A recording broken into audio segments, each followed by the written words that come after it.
சாரா channel பார்த்து கொண்டிருக்கும் அனைவருக்கும் வணக்கம். அளவு பிளவுஸை வச்சு ஒரு துணியில டைரக்டா, அதாவது டேப்லாம் இல்லாம டைரக்டா ஒரு அளவு பிளவுஸ் மட்டுமே வச்சு ஒரு கஸ்டமர்ஸ் வந்து நெக் இறக்கம் அதிகமா வேணும், கம்மியா வேணும், ஷோல்டர் கொஞ்சம் தள்ளி வேணும், இல்லைன்னா ஆம்கோல் ரவுண்டு லூஸு டைட் வேணும், கை நீளம் இல்லைன்னா கம்மியா வேணும், பட்டியினுடைய உயரம் கம்மியாவோ அதிகமாவோ வேணும், முன்பகுதியில கப் சைஸினுடைய ஷேப் வந்து கொஞ்சம் மாற்றணும், அதாவது பிளண்டா வேணும், இல்லைன்னா ஷார்ப்பா வேணும், இல்லைன்னா கொஞ்சம் அகலமா சைடில் தள்ளி இருந்த மாதிரி வேணும், இல்லைன்னா உங்களுக்கு ஊக்குல வந்து கொஞ்சம் ப்ராப்ளம் இருக்குது, லூஸ் வருதுங்கிற மாதிரி சில சந்தேகங்கள். இது எல்லாத்துக்குமே ஒரு சொல்யூஷனா பார்த்தீங்கன்னா இந்த வீடியோஸ்ல உங்களுக்கு நிறைய டவுட் கேட்டிருப்பாங்க கிளாஸ் அட்டன் பண்ணவங்க.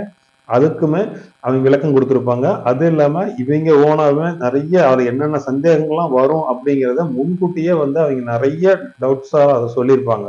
அதாவது இப்ப நாம தைக்கக்கூடிய உடல் அமைப்புகளுக்கு அவங்களுக்கு தகுந்த மாதிரி சில ஆல்ட்ரேஷன்லாம் நிறைய அப்டேட் பண்ணியிருக்காங்க. அந்த அப்டேட் ஃபுல்லாமே இந்த வீடியோஸ் நீங்க தொடர்ந்து பாருங்க. ஏன்னா நமக்கு ஏற்கனவே தைக்க தெரிஞ்சவங்க பிகினர்ஸ் அப்படிங்கிறதெல்லாம் வேறுபாடு கிடையாது. நம்ம எந்த அளவுக்கு ஃபினிஷிங்கா தைக்கிறோம், எந்த அளவுக்கு ஃபினிஷிங் இல்லாம தைக்கிறோம், எந்த அளவுக்கு நம்ம நிறைய விஷயங்கள் புரிஞ்சிக்காம தைச்சிட்டு இருக்கோம் அப்படிங்கிறத பொறுத்து தான் இந்த வீடியோஸ் வந்து அவங்களுக்கு பயனுள்ளதா இருக்கும். அதனால எத்தனை வருஷம் நம்ம தைக்கிறோம், இது தெரிஞ்சிருக்கும் அது தெரிஞ்சிருக்குங்கிறதெல்லாம் இதுல மேட்டரே கிடையாது. அதனால உங்களுக்கு தொடர்ச்சியா வீடியோஸ் பாருங்க. இந்த வீடியோஸ்ல உங்களுக்கு நிறைய டவுட்ஸ் எல்லாம் கிளியர் ஆகும். தெரிஞ்சது இருந்தாலுமே நீங்க பாருங்க. ஒரு சில விஷயங்களை வந்து நமக்கு ரொம்ப முக்கியமான பாயிண்ட்ஸ் எல்லாம் நமக்கு இது வரைக்கும் தெரிஞ்சிருக்காம இருக்கும். அந்த விஷயம் கூட இதுல இப்போ புதுசா அவங்க அப்டேட் ஆனதுனால அதுல நிறைய விஷயங்கள் சொல்லியிருப்பாங்க. தொடர்ச்சியா வீடியோக்குள்ள போய் நம்ம அப்படி என்ன அவ்வளவு விஷயங்கள் அவங்க சொல்லியிருக்காங்க அப்படிங்கிறத நம்ம பார்க்கலாம்.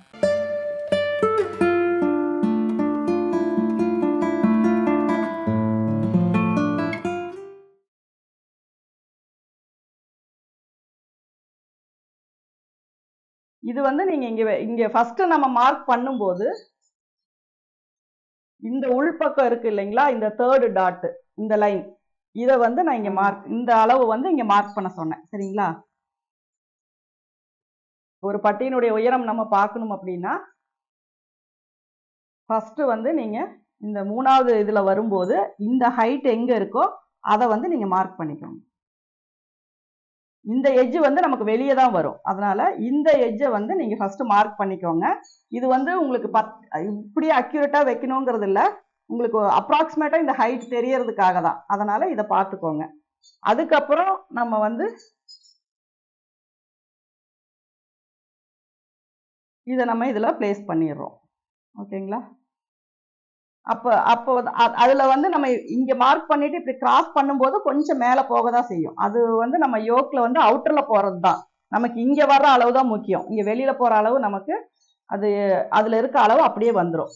இந்த டாட் பார்க்கணும் அப்படின்னா இந்த டாட்டினுடைய டிஸ்டன்ஸ் இதை நல்லா ஓப்பன் பண்ணிக்கோங்க. இந்த டாட்டை இங்க ஹைட்டா இருக்கு இல்லைங்களா, இதுதான் நமக்கு இங்க வைக்கிற அளவு. ஓகேங்களா? இந்த டிஸ்டன்ஸ் தான் இங்க நம்ம வைக்க போறோம். இதனுடைய 2 பங்கு தான் இங்க வைக்க போறோம். இதை நீங்க மெஷர் பண்ணும்போது 2 இன்ச் நமக்கு வருது. இந்த அளவுக்கும் இந்த அளவுக்கும் பார்க்கும்போது 2 இன்ச் எக்ஸஸா வருது. அப்படி பார்க்கும்போது இந்த 2 இன்ச் நமக்கு கரெக்டா போயிடும். இதை நம்ம டாட் இங்க பிடிக்கிறோம் அப்படின்னா இந்த அளவு இப்படி நீங்க ஃபோல்டு பண்ணும்போது இங்க வர்ற அளவும் இங்க வர அளவும் நமக்கு ஒரே மாதிரி இருக்கும். இதை நம்ம இப்படியே இது பண்ண மாட்டோம். இதை இப்படியே ஃபோல்டு பண்ணி தான் இங்கே ஸ்டிச் போடுவோம். இப்போ இங்கே தையல் போடுறோம் அப்படின்னா இந்த டாட்டினோட அளவும் இந்த டாட்டினோட அளவும் ஒரே அளவாக இருக்கும்.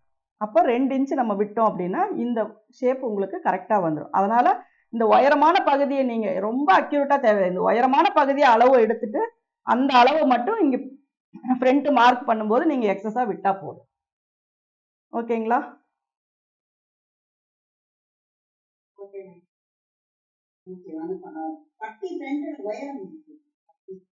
ஃப்ரண்டோட உயரம் வந்து நம்ம இங்க என்ன வைக்கிறோமோ சேம் அதே தான் இங்கேயும் வைக்கிறோம் இல்லைங்களா? இங்க இப்ப எனக்கு 3.5 வந்துச்சு, 1.5 இன்ச்சு நான் சேர்த்து 5 இன்ச்சா ஹைட் மார்க் பண்ணேன். சேம் அதே ஹைட் தான் இங்கேயும் நான் மார்க் பண்ணேன். சரிங்களா? ஃப்ரண்ட் சைடும் அதே தான் மார்க் பண்ணேன். அதுக்கப்புறம் என்ன பண்ணேன் அப்படின்னா இந்த சென்டர் லைன் ஒன்று போட்டேன். அது எதுல போட்டேன் அப்படின்னா இந்த ஹைட்டுக்காக இந்த டாட் கிட்ட வர ஹைட் இருக்குங்களா, இதுதான் டீப் பாயிண்ட். நமக்கு இந்த பட்டியிலேயே பாத்தீங்கன்னா இதுதான் டீப் பாயிண்ட். அப்ப இந்த டீப் பாயிண்ட்ல என்ன அளவு வருதோ பிளஸ் 1 இன்ச் இங்க வச்சுட்டோம். அப்ப அந்த லைன் நம்ம போட்டாச்சு. இப்ப நீங்க இந்த லைன் தான் இந்த லைன். ஓகேங்களா? இங்க என்ன லைன் இருக்கோ அதுதான் இந்த லைன். அப்ப இதுல இருந்து இந்த ஹைட் இங்க மார்க் பண்ண போறோம். இந்த டிஸ்டன்ஸை இங்க மார்க் பண்றோம். ஓகேங்களா? இப்ப இந்த லைன் வந்து உங்களுக்கு இங்க போயிடும். இந்த லைனும் இந்த லைனும் ஒரே லைன். சரிங்களா? இந்த லைனும் இந்த லைனும். இப்ப இங்க இருந்து நம்ம என்ன ஹைட்டோ இந்த பாயிண்ட்ல இருந்து நீங்க மெஷர் பண்ணிக்கோங்க. சப்போஸ் உங்களுக்கு அவ்வளோ கரெக்டா என்னால போட முடியலன்னா இதை நல்லா பிளேஸ் பண்ணிட்டு 1/4 இன்ச் மேல போகும். இதை நல்லா பிளேஸ் பண்ணிட்டு கரெக்டா இந்த பாயிண்ட்ல ஒரு லைன் போட்டுக்கோங்க. இந்த டிஸ்டன்ஸ் ஓகேங்களா? இதை வந்து இங்க வச்சுக்கோங்க. இந்த பாயிண்ட் இந்த லைன்ல இருந்து மேல மார்க் பண்ணிக்கோங்க. அதுக்கப்புறம் இந்த டிஸ்டன்ஸ் பிளஸ் ஒரு 1/4 இன்ச் இங்க மார்க் பண்ணிக்கோங்க. அப்போ வந்து உங்களுக்கு இந்த அளவும் கரெக்டா சீட்டிங் ஆகும். இந்த அளவும் உங்களுக்கு கரெக்டா சீட்டிங் ஆகும். உங்களுக்கு ஃப்ரண்ட் போர்ஷன்ல பார்க்கும்போது ஃபினிஷிங் வந்து நமக்கு கப் ஷேப் வந்து நீட்டா வரும். இந்த இடத்துல வந்து நமக்கு எந்த சுருக்கமோ இழுத்துட்டு இருக்கிறதோ எதுவுமே இல்லாம கரெக்டா இந்த டாட்டு இந்த ஷேப் இது எல்லாமே நமக்கு கரெக்டா வந்தாதான் நம்ம உடம்புல போடும் போதும் அந்த ஃபினிஷிங் வந்து நமக்கு நீட்டா கிடைக்கும். என்ன அளவு வந்தாலும் ஓகே தான். 3.5 வந்தாலும் ஓகே தான், 4 வந்தாலும் ஓகே தான். இந்த டிஸ்டன்ஸ் இது எல்லாமே சேம். இதுல எப்படி இருக்கோ நீங்க அதே மாதிரி இதுல நீங்க மார்க்கிங் பண்ணிக்கலாம். ஃபர்ஸ்ட் நம்ம ஹைட்டை மார்க் பண்றோம். அடுத்தது neck point, shoulder point, arm whole, chest round, waist round இது எல்லாமே ப்ராப்பரா வச்சுட்டு அந்த பேக் தட்டை வச்சு ஃப்ரண்ட்டுக்கு வந்து நம்ம மார்க்கிங் போட்டுக்கலாம். அதுக்கப்புறம் இதுல என்னென்ன அளவுகள் வருதோ அதை வந்து அந்தந்த இடத்துல நம்ம மார்க் பண்ணி அதுக்கான ஷேப்பை வந்து நம்ம கரெக்ட் பண்ணிக்கலாம். இப்போ இந்த சைடுமே நீங்க இங்க 1.5 இன்ச் இங்க போயிடும். 1.5 இன்ச் இது அவுட்டர்ல போயிடும். இது நமக்கு உள்ள வராது. அப்ப இதுல வச்சு நீங்க மெஷர் பண்ணும்போது இங்க 1/2 இன்ச் இங்க 1/2 இன்ச் போயிடும். இப்போ இந்த ஹைட் உங்களுக்கு கரெக்டா வந்துடும். ஓகேங்களா? அதே மாதிரி தான் யோக்லையுமே இங்க 1.5 இன்ச் நமக்கு போயிடும். இங்கேயும் 1/2 இன்ச் போயிடும். இங்க இந்த லைன் ஸ்டிச்சிங் லைன் இந்த இதோட வச்சு பார்க்கும்போது இந்த ஹைட் உங்களுக்கு கரெக்டா வந்துடும். டவுட்டா இருக்கிற பட்சத்துல நீங்க இந்த மாதிரி கிராஸ் செக் பண்ணிக்கலாம். சைடு கரெக்டா வருதா? இந்த 1.5 இன்ச் விட்டுருங்க. அது வந்து நமக்கு இங்க உள்பக்கம் போறது. அதை நம்ம மெஷர் பண்ண தேவையில்லை. 1.5 இன்ச்சுக்கு உள்ள வர்றது எல்லாமே தான் நமக்கு பாடியில வர அளவுகள். அப்ப அதை வந்து நம்ம கிராஸ் செக் பண்ணணும் அப்படின்னா நம்ம வச்சிருக்க அளவு கரெக்டா வச்சிருக்கோமா அப்படிங்கிறத இங்க 1/2 இன்ச் இங்க 1/2 இன்ச் போயிடும். அதே மாதிரி இங்க 1/2 இன்ச் இது வந்து நமக்கு சீம் லைன் தான். இப்போ இதை கரெக்டா வச்சுக்கோங்க, இதையும் கரெக்டா வச்சுக்கோங்க. இந்த அளவு கரெக்டா வருதா அப்படிங்கிறத பார்த்துக்கோங்க. இப்படி எல்லாத்துலயுமே நீங்க கிராஸ் செக் பண்ணீங்க அப்படின்னாவே உங்களுக்கு அந்த பிளவுஸ் வந்து நம்ம கரெக்டா வெட்டியிருக்கோமா இல்லையான்னு தெரியும். ஏன்னா நம்ம ஒன்னொன்னு டிபெண்ட் பண்ணி வரும்போது எதுலயோ ஒரு மிஸ்டேக் பேசிக்ல பண்ணிட்டோம் அப்படின்னா அது கடைசி வரைக்கும் வரும். அதனால நம்ம இந்த மாதிரி பண்ணும்போது உங்களுக்கு அதுல எங்க மிஸ்டேக், இப்ப இது கொஞ்சம் அதிகமா இருந்தா உங்களுக்கே டவுட் வரும். இங்க 1/2 இன்ச் தானே சீம் லைன் வரணும், இதுல எச்சா வருது அப்படின்னா நம்ம ஒன்னா சீம் லைனுக்கு கீழே மாத்தி மார்க் பண்ணியிருப்போம், இல்லையா தள்ளி இது பண்ணியிருப்போம், அளவுகள் வந்து வித்தியாசமா வச்சிருப்போம். அப்போ அதை வந்து நீங்க கரெக்ஷன் பண்ணிக்கலாம். அதனால நீங்க ஃபர்ஸ்ட் அளவு பிளவுஸ் போட்டு கட் பண்றோம் அப்படின்னா ஃபர்ஸ்ட் ஒரு மெஷர்மெண்ட் நீங்க எடுத்துக்கோங்க. அது இதுல வருதான்னு செக் பண்ணிக்கோங்க. அப்படி இல்லையா, இப்ப நான் இப்ப இந்த கிளாஸ் ஸ்டார்ட் பண்ணது வந்து இப்போ வரைக்கும் என்னென்ன சொன்னேனோ அதை மட்டும் நீங்க ஃபாலோ பண்ணீங்க அப்படின்னாவே அதுலயே நீங்க கிராஸ் செக் பண்ணிக்கலாம். இப்ப நான் இங்க டாட் பிடிச்சு இங்க 1/4 இன்ச் இங்க ஒரு 1/2 இன்ச் போயிடுச்சு அப்படின்னா இங்க வர ஹைட் இங்க வருதா அப்படிங்கிறத செக் பண்ணலாம். அதே மாதிரி இங்கேயும் நம்ம ஸ்டிச் போட்டதுக்கு அப்புறம் இந்த டாட்டினுடைய ஹைட் கரெக்டா வருதா, இந்த டிஸ்டன்ஸ் கரெக்டா வருதா அப்படிங்கிறது எல்லாமே வந்து நீங்க போட்ட இதுலயே தைக்கிறதுக்கு முன்னாடியே நம்ம வந்து கிராஸ் செக் பண்ணிட்டோம் அப்படின்னாவே உங்களுக்கு நீட்டா வரும். ஏன்னா எல்லாருமே ஒரே மாதிரி மெத்தட்லயே பிளவுஸ் வந்து இப்போ ப்ராப்பரா ஒரு டிசைனர் ஷாப் அப்படின்னு நம்ம போயிட்டோம் அப்படின்னா அவங்க என்ன பண்ணுவாங்க, நம்ம பாடி மெஷர்மெண்ட், அதாவது இப்போ நம்ம எடுக்கிறது வந்து நார்மலான பாடி மெஷர்மெண்ட் தான். ஆனா அவங்க வந்து இன்னும் எக்ஸ்ட்ராவா கூட கேட்கலாம். அதாவது பஸ்ட் பாயிண்ட்ல இருந்து ரைட் டு லெஃப்ட், ஷோல்டர் பாயிண்ட்ல இருந்து mid point, under bust, across front shoulder, across back shoulder, biceps, arm hole round, அதே மாதிரி ஸ்லீவ் எட்ஜில் வர்றது, இந்த மாதிரி நம்ம எடுக்கிறத விட இன்னும் 2 மடங்கு மெஷர்மெண்ட்ஸ் கூட எடுக்கலாம். ஆனா ஃபினிஷிங் என்ன, எல்லாருக்குமே பேசிக்கா ஒரு பிளவுஸ் வந்து நம்ம ஃபிட்டிங்கா போடணும் அப்படிங்கிறது தான். அப்போ ஒரு டிசைனர் ஷாப் அப்படிங்கும்போது அவங்களுடைய ஒர்க்ல வந்து இன்னும் சில நுணுக்கங்கள் அவங்க கரெக்டா வைக்கணும் அப்படிங்கறதுக்காக தான் எக்ஸ்ட்ரா மெஷர்மெண்ட்ஸ் எல்லாம் எடுக்கிறாங்க. ஆனா பேசிக்கா பார்த்தா ஃபிட்டிங் ஒன்று தான் எல்லாத்துக்குமே. ஃபினிஷிங் ஃபிட்டிங் அப்படிங்கிறது கீழே நம்ம நார்மலா வீட்டுல தைக்கிறவங்கல இருந்து கடையில தைக்கிறவங்க வரைக்கும் நம்ம போடுற எஃபர்ட் பொறுத்து தான் அந்த ஃபினிஷிங் வரும். அதுக்கு சில டிப்ஸ் நுணுக்கங்கள் இது எல்லாமே இருக்கு. அதெல்லாம் நம்ம தேடி நம்ம கண்டுபிடிச்சு நம்ம தைக்கணும், அவ்வளவுதான். அப்போ நம்ம இப்போ டிசைனர் ஷாப் அப்படிங்கும்போது ஒரு மாதிரி மெஷர்மெண்ட் எடுப்பாங்க. அது அவங்க நாலேஜுக்கு அதுதான் பர்ஃபெக்டா இருக்கும். அது அவங்களுக்கு விருப்பமான விஷயம். அடுத்து நார்மலான ஒரு டெய்லரிங் ஷாப் அப்படின்னா அவங்க அதுல ஒரு 10 மெஷர்மெண்ட் குறைச்சு கூட எடுக்கலாம். அப்படி எடுக்கும்போது அவங்களுக்கு அதுதான் பர்ஃபெக்ஷன். எனக்கு இந்த அளவுகள் இருந்தா எனக்கு நீட்டா நான் ஸ்டிச் பண்ணுவேன் அப்படிங்கிறது. ஒரு சிலர் வந்து அளவு பிளவுஸ்ல அளவு எடுத்து தைப்பாங்க. அப்ப அதுக்கும் கீழே எனக்கு பிளவுஸ் நாலேஜ் எல்லாம் இல்லைங்க, அக்கம் பக்கத்துல இருந்து கொடுக்குறாங்க, நான் அளவு பிளவுஸ் கொடுப்பாங்க, நான் அப்படியே வச்சு நான் ஸ்டிச் பண்ணிடுவேன் அப்படிங்கிறது தான் வந்து இதுக்கான ஒரு இது. அப்ப இதுல நம்ம கரெக்டா பண்ணிட்டே இருந்தோம் அப்படின்னா நம்ம அடுத்த ஸ்டெப்புக்கு போகும்போது இன்னும் கொஞ்சம் ஈஸியா இருக்கும். அப்போ ஒரு அளவு பிளவுஸ் கொடுத்துட்டாங்க, சப்போஸ் இதுல வந்து நான் வந்து எனக்கு பேக் லென்த் வந்து கொஞ்சம் அதிகமா வேணும் அப்படின்னு கேட்டாங்க அப்படின்னா இதுல வந்து நம்ம எல்லாத்தையுமே மார்க் பண்ணிட்டு ஒரு ஷோல்டர் மார்க் பண்ணும்போது என்ன பண்ணுவோம், ஒரு 1/2 இன்ச்சு சேர்த்து மார்க் பண்ணுவோம். அப்போ டோட்டலாவே இந்த போர்ஷன் வந்து நமக்கு மேலே ஏறும். அப்போ நம்ம இந்த யோக் அளவுல இருந்து இதெல்லாம் நம்ம எதுவுமே நம்ம கரெக்ஷன் பண்ண வேண்டாம். ஃபர்ஸ்ட் ஸ்டெப் நீங்க எல்லாமே கட் பண்ணதுக்கு அப்புறம் நம்ம ஆல்டர் பண்ண முடியாது. அதனால என்ன ஆல்ட்ரேஷன் சொல்லியிருக்காங்க அப்படிங்கிறத ஃபர்ஸ்ட் ஸ்டெப்லயே நம்ம தெரிஞ்சுக்கணும்.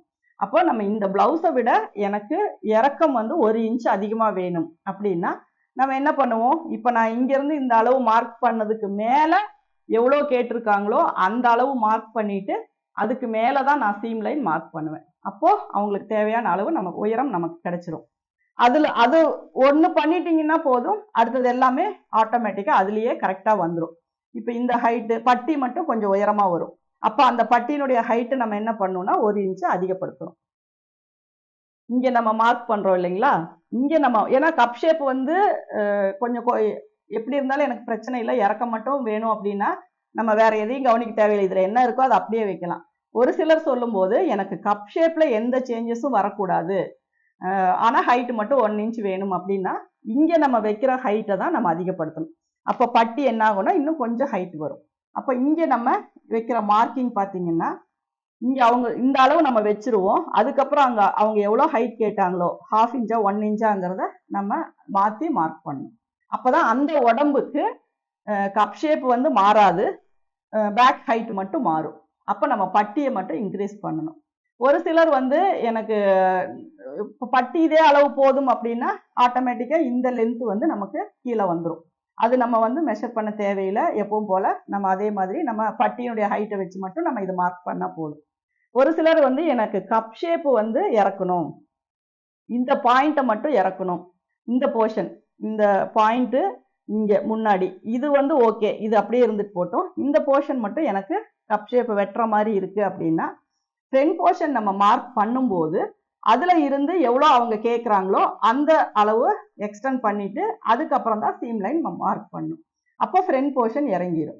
அதே மாதிரி மிட் பாயிண்ட் மார்க் பண்ணும்போது அதே தான் பண்ணணும். இங்க மார்க் பண்ணியிருக்கோம் ஃபர்ஸ்ட், அதை விட அவங்க எவ்வளோ எக்ஸ்டெண்ட் பண்ணி கேட்குறாங்களோ அந்த அளவு நம்ம மார்க் பண்ணணும். அதுக்கு கீழே தான் இந்த லைன்ல வந்து நம்ம கனெக்ட் பண்ணணும். இந்த லைன் போடும்போது இதுதான் அண்டர் பஸ்டினுடைய லைன். கப் ஷேப் இறக்கணும் அப்படின்னா இந்த பாயிண்ட்ல இருந்து கொஞ்சம் கீழே இறக்கி அதுல நம்ம லைன் போட்டுட்டோம் அப்படின்னா இந்த 2 போர்ஷனுமே உங்களுக்கு இறங்கிடும். இந்த அளவு சேம் அதே மாதிரி இருக்கும். ஓவரால் எல்லாமே இறக்கணும் அப்படின்னா நம்ம ஃபர்ஸ்ட் யோக்கை வந்து இறக்கணும், இங்க அதுல மார்க் பண்ணிக்கணும் எவ்வளவு அவங்க கேட்குறாங்க அப்படின்னா இங்க எவ்வளோ குறைக்கணும், இந்த 3ஆவது தையல் எவ்வளோ குறைக்கணும்னு சொல்றாங்களோ அந்த அளவுக்கு மார்க் பண்ணி அதுதான் இங்க நீங்க வைக்கணும். அதுக்கப்புறமா மற்ற 2 சேஞ்சஸும் நீங்க பண்ணும்போது கப் ஷேப் இந்த ஃப்ரண்ட் போர்ஷன் மட்டும் இறங்கிரும், பேக் இதெல்லாமே எதுவுமே இறங்காம மாறாம கரெக்டா இருக்கும். சப்போஸ் ஆம்ஹோல் கொஞ்சம் லூஸ் வேணும் அப்படின்னா நம்ம ஆம்ஹோல் வைக்கிற செஸ்ட் ரவுண்ட் வைக்கிற இடத்துலையும் சரி ஆம்ஹோல் வைக்கிற இடத்துலையும் சரி ஒரு சும்மா ஒரு 1/4 இன்ச்சு மட்டும் தள்ளி வச்சா போதும். அது தைச்சு முடிக்கும் போது உங்களுக்கு 1/2 இன்ச்சு 3/4 இன்ச் அளவுக்கு லூஸ் வந்துடும். ஃப்ரண்ட் நெக் இறக்கணும் அப்படின்னா இதையே நீங்க சீம் லைனா வச்சுட்டு அதுக்கு கீழே ஒரு லைன் போட்டு அதுல நீங்க கட்டிங் போட்டுக்கலாம். எல்லா இடத்துலையும் எந்த இடத்துல சேஞ்சஸ் கேட்குறாங்களோ அந்த இடத்த மட்டும் பர்டிகுலரா நம்ம பார்த்துட்டு அதுக்கு என்னென்ன சேஞ்சஸ் அதை டிபெண்ட் பண்ணி பண்ணணும் அப்படிங்கிறத மட்டும் நீங்க கவனிச்சா போதும். மற்றபடி அந்த அளவுகள் எல்லாமே இல்லை, நீங்க அளவு எடுக்கிறவங்களா இருந்தா நீங்க 14 இன்ச்சு கேட்குற இடத்துல 14.5 அப்படின்னு மார்க் பண்ணிடுவீங்க. ஸோ பிளவுஸ்ல எடுக்கும்போது நம்ம ஷோல்டர் மார்க்கிங் பண்ணும்போது அதாவது ஹைட் மார்க் பண்ணும்போது அதுக்கான ஸ்பேஸ் கொடுத்துட்டு நீங்க மார்க் பண்ணீங்க அப்படின்னா அது உங்களுக்கு கரெக்டா வரும். அதனால என்னென்ன சேஞ்சஸ் எங்கெங்க பண்ணணும், என்ன எது பண்ணனா எது, அதாவது இப்ப நம்ம பாட்டுக்கு இப்ப பேக் லென்த் மட்டும் கேட்டுட்டாங்கன்ட்டு நம்ம வச்சுட்டு யோக்க கவனிக்கல, யோக் எப்பவும் போல வெட்டிட்டோம். அப்ப இந்த ஃப்ரண்ட் லென்த் அதிகமாகும் போது அவங்களுக்கு என்ன ஆகும்னா கப்பு வந்து சாகிங் ஆகும். அப்ப அவங்க அது ஒரு இதா சொல்லுவாங்க, எனக்கு கப் ஷேப் எல்லாம் நான் சேஞ்சஸ் கேட்கல, நான் ஹைட் மட்டும்தான் கேட்டேன் அப்படின்னா நம்ம கவனிக்க வேண்டிய இடம் பட்டியை வந்து உயரமாக்கணுமே ஒழிய இந்த ஸ்பேஸை வந்து அதிகப்படுத்தக்கூடாது. அதுதான் நம்ம வந்து பார்க்கணும். அதே மாதிரி இந்த போர்ஷன் வந்து உங்களுக்கு இன்னும் ஷார்ப்பா வேணும் அப்படிங்கும்போது இந்த டாட்டை சேர்த்து பிடிக்கும் போது இது நல்லாவே உங்களுக்கு இன்னும் ஷார்ப்பா கிடைக்கும். இது மைல்டா பிடிச்சோம் அப்படின்னா இது வந்து ஃப்ரீயா இருக்கும். இங்கேயும் அதே மாதிரி தான், நம்ம இந்த டாட்டை வந்து குறைக்க குறைக்க ஃப்ளாட்டா வரும். அதிகப்படுத்த கிராஸ்ல போட்டு அதிகப்படுத்தும் போது உங்களுக்கு கப் ஷேப் வந்து பெருசாகும். அதனாலதான் இந்த ஸ்பேஸ்ல எவ்வளவு கொடுக்குறோமோ அதுதான் கப்புக்கான லூஸ். உடம்பு இது எல்லாமே எனக்கு கரெக்டா இருக்கு, இந்த அண்டர் பஸ்ட் இது மட்டும் டைட்டா இருக்கு அப்படின்னா நம்ம அடுத்தது என்ன பண்ணணும் அப்படின்னா இந்த இடத்துல கொஞ்சம் லூஸ் வந்து அதிகமா கொடுக்கணும். அப்ப இந்த போர்ஷன் வந்து எக்ஸ்பெண்ட் ஆகும். அவங்க போடும்போது அந்த பட்டிக்கு நேரா வர ஹூக் போடும்போது அவங்களுக்கு டைட் இல்லாம ஃப்ரீயா இருக்கும். அப்ப அந்த டாட் பாயிண்ட்டை நம்ம இன்க்ரீஸ் பண்ணும்போது தான் உங்களுக்கு இந்த வெயிஸ்டினுடைய அளவுமே இந்த இடத்துல அதிகமாகும். அப்போ உங்களுக்கு யோக் வச்சு தைக்கும் போது இங்க அவங்களுக்கு தேவையான லூஸ், அவங்க கேட்ட லூஸ் வெயிஸ்ட் கிட்ட இல்ல, அண்டர் பஸ்ட் கிட்ட லூஸ் வேணும் அப்படின்னா டாட் பாயிண்ட் இன்க்ரீஸ் பண்ணீங்க அப்படின்னா தான் அண்டர் பஸ்ட் கிட்ட வந்து உங்களுக்கு லூஸ் கிடைக்கும். அதனால கஸ்டமர் என்ன கேட்குறாங்க இல்ல நமக்கு என்ன தேவை அப்படிங்கிறத நம்ம முதல்ல புரிஞ்சுக்கணும். அதுக்கப்புறம் அது எந்த இடத்துல நம்ம அந்த சேஞ்சஸ் பண்ணணும் அப்படிங்கிறத டீட்டெயிலா தெரிஞ்சுக்கிட்டு அதுக்கப்புறம் அந்த சேஞ்சஸ் பண்ணீங்க அப்படின்னா உங்களுக்கு நீட்டா வரும். அதே மாதிரி ஷோல்டர் லூஸ் வருது அப்படின்னா ஃபர்ஸ்ட் அந்த டீப் நெக்குக்கு எவ்வளோ ஷோல்டர் வைக்கணும் அப்படிங்கிறத தெரிஞ்சுக்கணும். அதை கரெக்டாக வச்சுட்டு அதுக்கப்புறம் நீங்கள் இங்கே போடுற இந்த ஸ்லாண்டிங் இதெல்லாமே கரெக்ட் பண்ணீங்க அப்படின்னாவே உங்களுக்கு அந்த ஷோல்டர் லூஸ் வராது. செஸ்ட் லூஸு அதே மாதிரி இந்த இடத்துல நிறைய பேருக்கு லூஸ் வரும். இந்த போர்ஷனில் அந்த லூஸ் வந்தாலுமே உங்களுக்கு ஷோல்டர் லூஸ் தான் வரும்.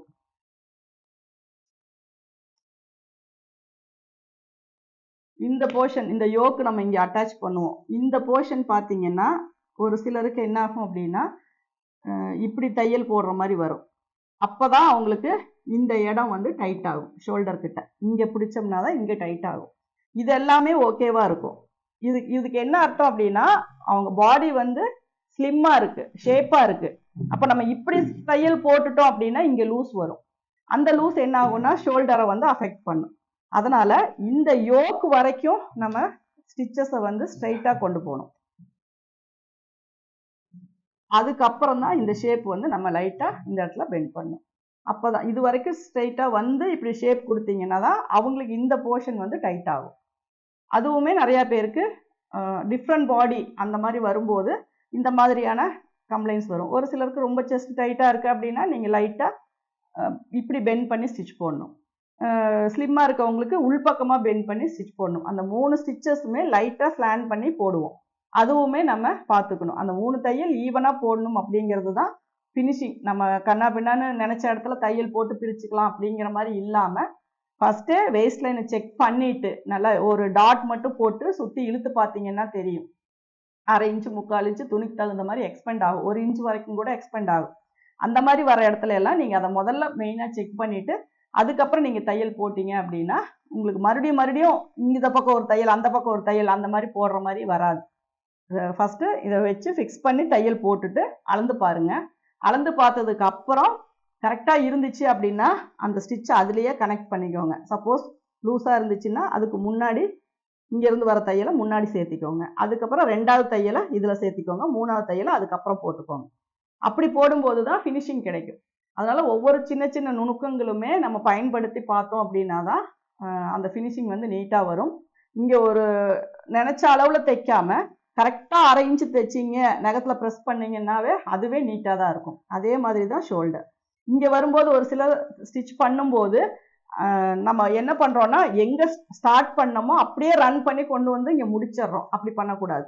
அந்த ஷோல்டர் கிட்ட முன்னாடி 1/2 இன்ச்சு பின்னாடி முன்னாடி ஒரு 2 இன்ச்சு பின்னாடி ஒரு 2 இன்ச்சு வரும்போதே நம்ம ஃப்ரெஷர் ஃபுட்டை லிஃப்ட் பண்ணி விட்டு அப்புறம் தான் தையல் போடணும். இல்லாட்டினா இங்க எல்லாம் சுருக்கமா வரும். ஏன்னா நம்ம இங்க இது கொடுத்துருக்கிறது வந்து ஒரு வளைவான பகுதி, இங்க இருக்கிறது பார்த்தீங்கன்னா நேர் பகுதி. நம்ம பிரின்சஸ் கட் ஜாயின் பண்ணும்போது என்ன ப்ராப்ளமோ அதுதான் இங்கேயும் வரும். அப்ப அதுக்கான துணியை லூஸ் கொடுத்து நீடில் உள்ள நிறுத்தி இந்த துணியை ஸ்ட்ரைட் பண்ணி அப்படி நம்ம தைச்சு வரும்போது தான் அந்த ஷோல்டர் பாயிண்ட் வந்து அழகா வரும். நம்ம பாட்டுக்கு ஸ்டார்ட் பண்ணதுலேருந்து முடிக்கிற வரைக்கும் துணியை இழுத்து வச்சு அப்படியே தைச்சிட்டே வந்துட்டோம் அப்படின்னா இங்கே வந்து கரெக்டான ஒரு பர்ஃபெக்ஷன் நமக்கு கிடைக்காம போயிடும். இந்த 2 பாயிண்ட்டும் கரெக்டாக மேட்ச் ஆகணும். இந்த பக்கம் ஒரு 2 இன்ச்சு, அந்த பக்கம் ஒரு 2 இன்ச்சுக்கு கரெக்டான அந்த ஷேப்பு வந்து நம்ம நீடில் நிறுத்தி அதுக்கப்புறம் கரெக்ட் பண்ணி அப்புறம் தான் நம்ம கொண்டு வரணும். அந்த மாதிரி சின்ன சின்ன விஷயங்களை நீங்கள் ஃபாலோ பண்ணீங்க அப்படின்னாவே நமக்கு வந்து ஒரு ப்ளவுஸ் வந்து நீட்டாக ஃபினிஷிங் வந்து நமக்கு கிடைக்கும். ஓகேங்களா? இப்போ இதில் ஏதாவது இன்னும் டவுட் இருக்குங்களா? இந்த பீஸ்ல வந்து வி பட்டி நம்ம எக்ஸ்டெண்ட் தான் பண்றோம், சரிங்களா? அப்ப இந்த போர்ஷன் வந்து இப்படியே ஸ்ட்ரைட்டா தான் இருக்கும் இல்லைங்களா? இதுல என்ன பண்றோம்னா ஒரு பீஸை ஜாயின் பண்ணிட்டு இப்படி ஃபோல்டு பண்றோம். அப்ப இந்த ஃபோல்டிங் பண்ண இடத்தையும் ஸ்ட்ரைட்டா இருக்க இடத்தையும் வச்சு பார்த்தீங்கன்னா எப்படி இருக்கும்? இப்ப இந்த இடத்துல இது இப்படிதான் ஃபோல்டிங்ல இருக்கு இல்லைங்களா? இப்ப நீங்க ஃபோல்டு பண்ணிட்டா இந்த அளவு ஹைட்டா இருக்குங்களா? அப்போ இதுக்கும் ஈவனா வரணும் அப்படின்னா நீங்க தைக்கிறதெல்லாம் நார்மலா தைச்சிருங்க. ஃபர்ஸ்ட் வீப்பட்டி வைக்கிறீங்க இல்லையா? அந்த வீப்பட்டி வைக்கும் போது அந்த போர்ஷனை நல்லா இழுத்து கொடுத்து தையல் போடுங்க ஃபுல்லா. இத வந்து வீப்பட்டி வைக்கிற ஹூக் பட்டி வைக்கிறத லூஸ் கொடுத்து தையல் போடுங்க. அப்படி பண்ணினீங்க அப்படின்னாவே உங்களுக்கு 2 ஈவன் ஆயிரும். ஏன்னா இது ஸ்ட்ரெயிட்டா இருக்கிற பீஸு, இது வந்து ஃபோல்டிங் பீஸு. ஃபோல்டிங் பண்ணும்போது உங்களுக்கு வேரியேஷன் வரும். இந்த வேரியேஷன் வரும்போது நீங்க என்ன பண்ணணும், வீப்பட்டிக்கு பீஸ் வைக்கும்போது பட்டி வரைக்குமே நல்லா கொஞ்சம் இப்படி இழுத்து பிடிச்சி வச்சிருங்க. இதை வந்து லூஸ் கொடுத்து வச்சிங்க அப்படின்னாவே இந்த 2மே ஈவன் ஆயிரும். அது இல்லாம நம்ம வெட்டினோம் அப்படின்னா நெக் வந்து டிஃப்ரெண்ட் ஆகும். ஓகேங்களா? இது இல்லாம நம்ம இதை கட் பண்ணிக்கலாம். எக்ஸஸா வர்றதை நிறைய பேர் அதுதான் பண்றாங்க. நம்ம எவ்வளவுதான் சொன்னாலுமே நிறைய பேர் பண்ற ஒரு மிஸ்டேக் என்னன்னா, கொஞ்சம் எக்ஸஸா தானே வருது, அது வெட்டிட்டா கரெக்டா போயிடும் அப்படின்னு சொல்லிட்டு இதை வெட்டிடுறாங்க. அப்ப என்ன ஆகும்னா இந்த பக்கம் இருக்கிறத விட இந்த பக்கம் கழுத்து லூஸ் ஆயிரும். அதனால நம்ம வெட்டக்கூடாது, அதை ஸ்டிச்சிங்லயே நம்ம வந்து கரெக்ஷன் பண்ணிக்கணும்.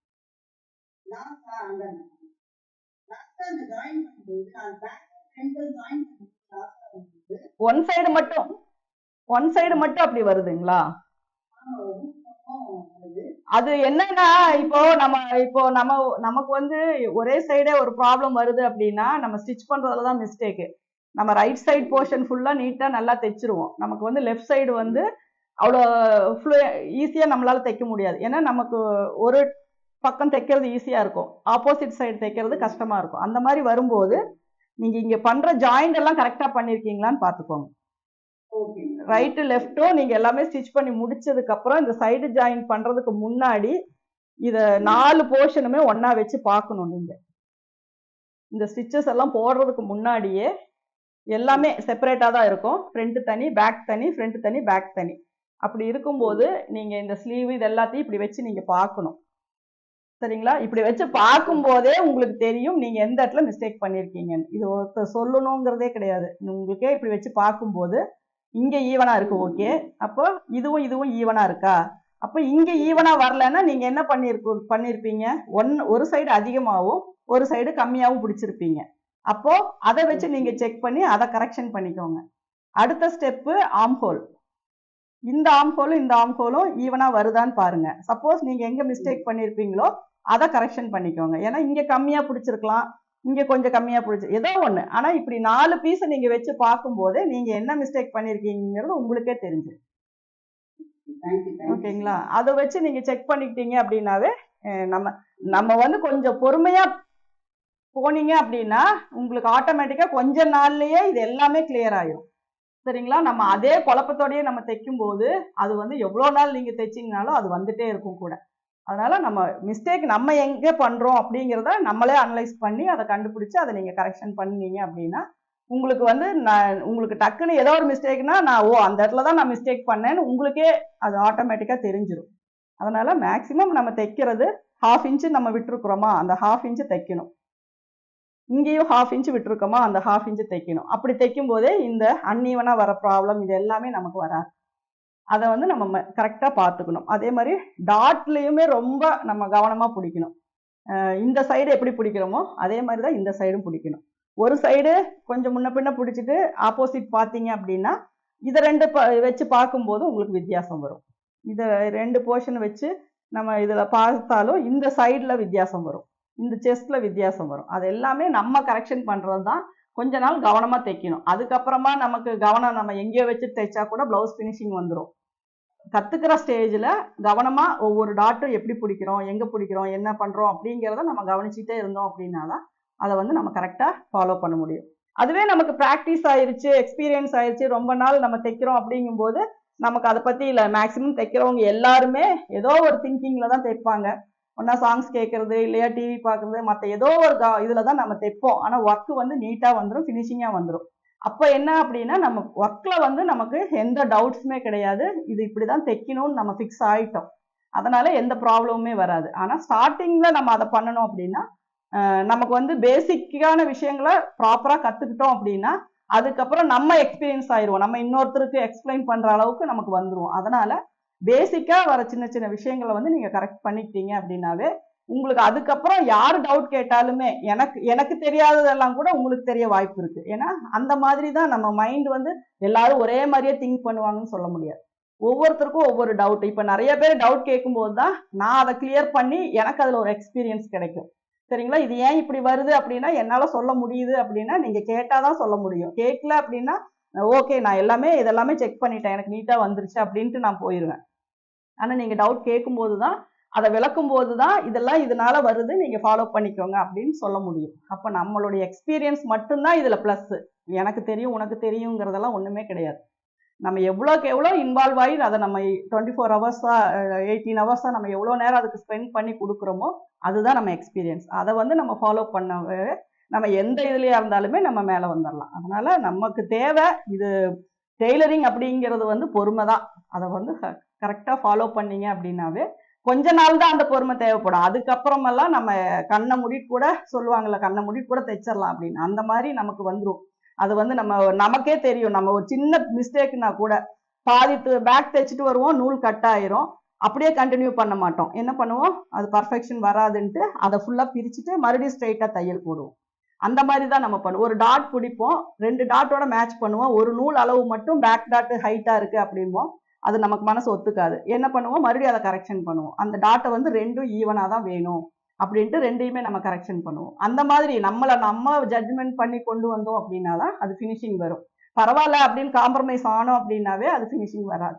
அதனால பேசிக்காக வரும்போது சில விஷயங்கள் வந்து நம்ம கொஞ்சம் ஸ்ட்ரகிள் பண்ணி டைம் ஸ்பெண்ட் பண்ணி நம்ம, ஏன்னா இது பிடிச்ச விஷயம். எவ்வளோ டைம் நம்ம பண்ணணும்னாலும் ஒரு குக்கிங் 24 ஹவர்ஸ் பண்ணுங்க அப்படின்னா நம்மளுக்கு முடியாது. அது எவ்வளோ நேரம் நின்று பண்ணுறது அப்படிங்கிறது. வேற ஏதோ ஒரு படமே பார்க்குறோம், ஏதோ ஒரு இது ரொம்ப இன்ட்ரெஸ்டான விஷயம் தான், 24 ஹவர்ஸ் அது பண்ணுங்க அப்படின்னா நம்மளால முடியாது. ஆனால் என்னை பொறுத்த வரைக்கும் ஒரு ஸ்டிச்சிங்கில் என்ன வேணாலும் பண்ணு, 24 ஹவர்ஸ் பண்ணு அப்படின்னா என்னால் பண்ண முடியும், எனக்கு அது இன்ட்ரெஸ்ட் இருக்கு.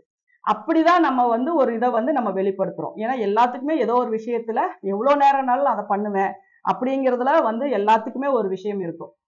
அது நமக்கு தேவையான விஷயமா, பிரயோஜனம் உள்ள விஷயமா அப்படிங்கிறதுல நம்ம கவனம் செலுத்திட்டோம். இப்போ எனக்கு அப்படிதான், ஸ்டிச்சிங்கை பொறுத்த வரைக்கும் கட்டிங் போட சொன்னாலும் சரி, ஸ்டிச் பண்ண சொன்னாலும் சரி, இல்லை புதுசாக ஒரு டிசைனை நம்ம இது பண்ணணும்னாலும் கிளாஸ் எடுக்கணும்னாலும் எவ்வளோ நேரம் எடுத்தாலுமே எனக்கு அது இன்ட்ரெஸ்டாக தான் இருக்கும், நான் எடுத்துக்கிட்டே இருப்பேன். அது மாதிரி நமக்கு அதில் இன்ட்ரெஸ்ட் இருக்கா, ஸ்டிச்சிங்கில் எல்லாரும் கற்றுக்கிறோன்னு நம்ம கற்றுக்கிறோமா, இல்லை எனக்காகவே அதில் ஈடுபாடு இருக்கா, நானாக புதுசாக அதில் ஏதாவது பண்ண முடியுமா அப்படிங்கிற நம்மளுடைய தாட் அதில் என்ன அப்படிங்கிறது. ஒரு சிலர் நம்ம வந்து எல்லாரையுமே நம்ம குறையா சொல்ல முடியாது. ஏன்னா ஒரு சிலர் வந்து எனக்கு என்னோட ப்ளவுஸை நானே தைச்சு போட்டுக்கணும், அதுக்காக நான் கற்றுக்கிட்டா போதும், என் பிள்ளைங்களுக்கு நானே தைச்சு கொடுக்கணும், அது கற்றுக்கிட்டா போதும் அப்படின்னு நினைக்கிறவங்க நிறைய பேர் இருக்காங்க. அது வந்து தப்பு, அது இதுன்னு சொல்ல வரல. ஆனால் அவங்க அதில் இருக்க ஆட்டோமேட்டிக்காக அதில் அவங்களுக்கு இன்ட்ரெஸ்ட் அதிகமாகும். யாருக்குமே குறைஞ்சதா இது வரைக்கும் நான் கேள்விப்பட்டதே இல்லை. அப்படி பேஸா எனக்காக நான் தைக்கிறேன், கிழிஞ்ச துணியை தைக்கிறேன், ஓரம் அடிக்கிறேன் அப்படின்னு ஸ்டார்ட் பண்ணவங்க இன்னைக்கு எவ்வளோ பேர் டெய்லரிங் ஷாப் வச்சவரைக்கும் நான் பார்த்துருக்கேன். ஏன்னா அது வந்து அதில் இருக்க இன்ட்ரெஸ்ட். ஏன்னா இதில் பொறுத்த வரைக்கும் ஒரு தப்பு செஞ்சுட்டாலும் அதை கரெக்ட் பண்ணணுங்கிற ஒரு இன்ட்ரெஸ்ட் வந்துட்டே இருக்கும். ஒரு ஃபினிஷிங் கம்மியாக இருந்தாலும் அதை கரெக்டாக பண்ணணுங்கிற ஒரு இது வந்துட்டே இருக்கும். அப்போ நம்மளை இம்ப்ரூவ் பண்ணுற விஷயம் வந்து நம்ம மனசை விட நம்ம செய்கிற வேலையில் வந்து அது நம்மளையே தூண்டி விட்டுட்டே தான் இருக்கும். இது ஏன் நம்மளால முடியாதா, இதை ஏன் நம்ம இப்படி பண்ணணும், அப்போ இது நம்மளுடைய சோம்பேறித்தனமா என்ன அப்படிங்கிறத நம்ம உணர வைக்கிறதுக்கு தான் இந்த டெய்லரிங் ஷாப் வந்து. டெய்லரிங் அப்படிங்கிறது ரொம்ப லேடிஸை பொறுத்த வரைக்கும் அவங்க பொறுமையை சோதிக்கிற விஷயம்தான். இருந்தாலும் அந்த பொறுமையுமே சோதிச்சு தான் எல்லாருமே வெளியே வராங்க. ஒரு சிலர்லாம் பிரிக்க சொன்னா பிரிக்கவே மாட்டாங்க, என்னால பிரிக்க முடியாது. என்னையெல்லாம் விட்டா கை வலிச்சு வீங்குற வரைக்கும் கூட நான் பிரிப்பேன். ஏன்னா அதுவுமே எனக்கு ஒரு இன்ட்ரெஸ்டான விஷயம் தான். நம்ம தப்பா தைச்சிட்டோம்ல, இதை கரெக்ட் பண்ணணும் அப்படிங்கிறது. அதனால எல்லாத்துலயுமே டெய்லரிங்கை பொறுத்த வரைக்கும் ஹெம்மிங்கு, ஹூக்கு, பிரிக்கிறது, தைக்கிறது, தப்பா தைச்சிட்டு அதை கரெக்ஷன் பண்றது, இது எல்லாமே ஒரே மாதிரி தான். இது பெருசு அது பெருசுங்கிறது கிடையாது. எல்லாமே பொறுமையான விஷயம் தான். அதனால நீங்க ஸ்டெப் பை ஸ்டெப்பா ஒவ்வொன்றா, இதுல நீங்க எக்ஸ்பீரியன்ஸானவங்களும் இருக்கலாம், பிகினர்ஸாவும் இருக்கலாம், எல்லாருமாவே இருக்கலாம். ஆனா என்னுடைய எக்ஸ்பீரியன்ஸ் எனக்கு என்ன தோணுதோ அதை தான் நான் உங்க கூட ஷேர் பண்றேன். அதனால நான் அதிகமா பேசியிருந்தாலும் சாரி. நான் கரெக்டான விஷயம் தான் சொல்றேன்னு நான் நினைக்கிறேன். நீங்க அதை ஃபாலோ பண்ணீங்க அப்படின்னாவே உங்களுக்கு வந்து இதுலயுமே நிறைய விஷயங்கள் வந்து நீங்களுமே ஷைன் பண்ணலாம்.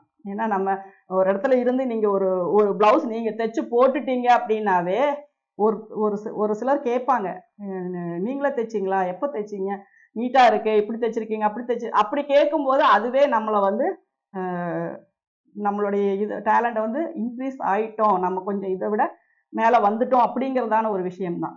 அதனால நமக்கு தெரியிற விஷயத்த நம்ம கொஞ்சம் கொஞ்சமா அப்படியே வெளியே கொண்டு வந்தோம் அப்படின்னாவே எந்த வயசுனாலுமே நம்ம வந்து அதில் ஷைன் பண்ணலாம். ஓகேங்களா? இதுல ஏதாவது டவுட்ஸ் இருக்குங்களா உங்களுக்கு? ஓகேங்கம்மா. ஓகே, நான் நெக்ஸ்ட் கிளாஸ் என்ன அப்படிங்கிறது நான் சொல்றேன். இன்னும் பிளான் பண்ணல. 1 or 2 டேஸ்ல சொல்லுவேன். உங்களுக்கு அதுல வேணும், கத்துக்கணும், இது பண்ணீங்கன்னா நீங்க ஜாயின் பண்ணிக்கணும். ஓகேங்கம்மா. இதுல ஏதாவது உங்களுக்கு புரியாம பாதியில ஏதாவது கன்ஃபியூஷன்ல போறீங்களா, இல்ல கிளியர் ஆயிட்டீங்களா? ஓகே. ஓகேங்கம்மா. Thank you all. ஓகே. தேங்க்யூ.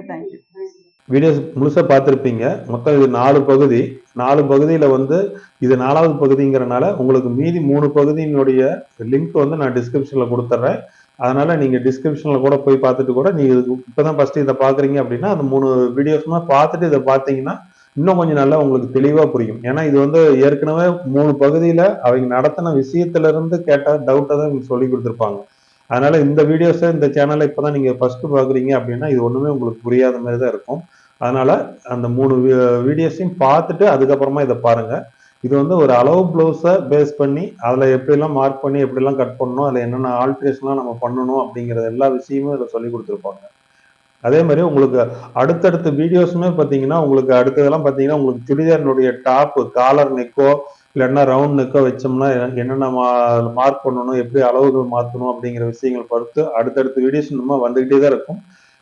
அடுத்த வீடியோஸ் வர்றது எல்லாமே பார்த்தீங்கன்னா அவங்க சொல்லி கொடுக்கறதுலயே இப்போ அப்டேட், இப்போ கரண்ட்ல என்னென்ன டிசைன்ஸ் எல்லாம் வந்து நிறைய ஃபார்முலாஸ்லாம் என்னென்ன மாத்திருக்காங்க, எவ்வளவு தெளிவா சொல்லி கொடுத்துருக்காங்க அப்படிங்கிறத நீங்க தொடர்ச்சியா பார்த்துட்டு வரும்போதே உங்களுக்கு புரிஞ்சிருக்கும். ஏற்கனவே அவங்க சொல்லி கொடுக்குற விஷயங்கள்ல என்னென்ன விஷயங்கள்லாம் எதுக்கு தகுந்த மாதிரிலாம் உடல் அமைப்புக்கு எவ்வளவு கம்ப்ளைண்ட் வந்திருக்குது அதை எல்லாத்தையுமே பார்த்து அதில் மாற்றிருப்பாங்க. அதனால சேனலை நீங்க சப்ஸ்கிரைப் பண்ணி வச்சுக்கோங்க. மெயினா அது வந்து சப்ஸ்கிரைப் பண்ணி வச்சிட்டீங்கன்னா தான் அடுத்தடுத்த வீடியோஸை வந்து நீங்க கண்டினியூஸா பார்க்க முடியும். அதனால அடுத்த வீடியோவில் இன்னும் சிறப்பான ஒரு கான்செப்டோட நம்ம பார்ப்போம். நன்றி.